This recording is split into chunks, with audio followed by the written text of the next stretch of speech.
السلام عليكم ورحمة الله وبركاته. بسم الله والحمد لله والصلاة والسلام على أشرف المرسلين وآل كل والصحابة أجمعين. أما بعد. ആദരണീയരായ വിധികർത്താക്കൾ, സ്നേഹം നിറഞ്ഞ വിദ്യാർത്ഥി സുഹൃത്തുക്കളെ, സദാത്ത് ഫെസ്റ്റിന്റെ പ്രൗഢമായ ഈ വേദിയിൽ അറിവിന്റെ മതം എന്ന വിഷയത്തിൽ അധികരിച്ച് അല്പം സംവദിക്കാനാണ് ഞാൻ ആഗ്രഹിക്കുന്നത്. നാഥൻ തുണക്കട്ടെ. ആമീൻ.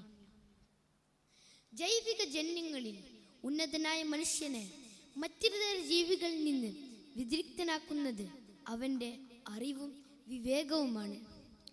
ധർമ്മവും അധർമ്മവും ഇഴതിരിച്ചറിയാനും മൂല്യങ്ങൾ ഉയർത്തിപ്പിടിച്ച് സൽസരണിയിലേക്ക് നടന്നെടുക്കാനും അറിവ് മനുഷ്യരെ പ്രാപ്തരാക്കുന്നു. വിഷയങ്ങളുടെ ക്രിയാത്മക ക്രമീകരണത്തിനും ചിട്ടയായ ജീവിത രൂപീകരണത്തിനും അത് സഹായകമാകുന്നു. തമസിൽ വെളിച്ചം സൃഷ്ടിക്കുന്ന പ്രഭാവം കണക്കെ പ്രപഞ്ചനാഥൻ ഹൃദയങ്ങളിലേക്ക് തെളിക്കുന്ന പ്രകാശമാണത്. അറിവിന് ഇസ്ലാം കൽപ്പിക്കുന്ന പ്രാധാന്യമേറെയാണ്. ചരിത്രരേഖകളിലൂടെ കണ്ണോടിച്ചാൽ സമസ്ത വിജ്ഞാന ശാഖകളിലും ഇസ്ലാം മുദ്ര പതിപ്പിച്ചതായി ദർശിക്കാനാകുന്നു.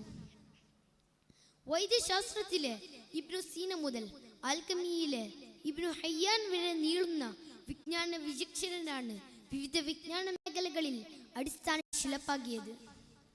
ദൈക്ഷണികത അന്യം നിന്നുപോയ യുഗത്തിലേക്കാണ് ഏറ്റവും സൗകുമാര്യതയാർന്ന പ്രത്യയശാസ്ത്രം ഇസ്ലാം അവതരിക്കുന്നത്.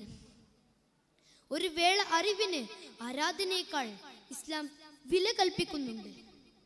ഖുൽ ഹൽ യസ്തവില്ലദീന യഅലമൂന വല്ലദീന ലാ യഅലമൂൻ. അറിവുള്ളവനും ഇല്ലാത്തവനും സമന്മാരാണോ എന്ന പ്രസക്തമായ ചോദ്യം ഉന്നയിച്ച് അറിവുള്ളവന്റെ സ്ഥാനം ഇസ്ലാം ഉയർത്തിപ്പിടിക്കുന്നുണ്ട്.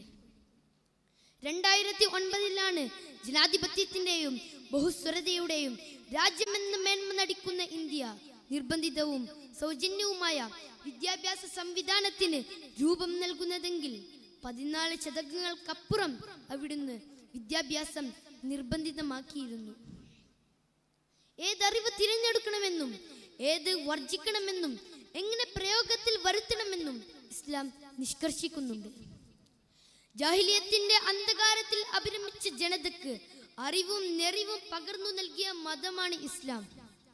അടിസ്ഥാന പ്രമാണമായ വിശുദ്ധ ഖുർആനിന്റെ ആരംഭം തന്നെ ഇഖ്റ, നീ വായിക്കുക, വിദ്യാർത്ഥി സംവാദനത്തിന് തുനിഞ്ഞിറങ്ങുക എന്ന ഉദ്ഘോഷത്തോടെയാണ്. അവിടുത്തെ വാക്കുകളും പ്രവൃത്തികളുമെല്ലാം അറിവായിരുന്നു. വിദ്യാസരണിയിൽ പ്രവേശിച്ചവന് സ്വർഗപ്രവേശം എളുപ്പമാക്കുമെന്നാണല്ലോ തിരുവചനം. മനുഷ്യന് വേണ്ടത് ധാർമ്മിക വിദ്യയാണ്.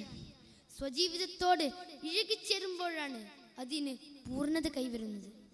ആ പൂർണ്ണത കൈവരിക്കുന്ന സൽവൃത്തരിൽ നാഥൻ നമ്മെ ഉൾപ്പെടുത്തട്ടെ. ആമീൻ എന്ന പ്രാർത്ഥനയും ചേർത്ത് വെച്ച് ഞാൻ ഇവിടെ എൻ്റെ വാക്കുകൾ ഉപസംഹരിക്കുന്നു. വആഖിറു ദഅവാന അൽഹംദുലില്ലാഹി റബ്ബിൽ ആലമീൻ. അസ്സലാമു അലൈക്കും വറഹ്മത്തുള്ളാഹി വബറകാതുഹു. ഇതോടുകൂടി എ സോൺ എഡ്യൂക്കേഷൻ മലയാളം അവസാനിച്ചിരിക്കുന്നു.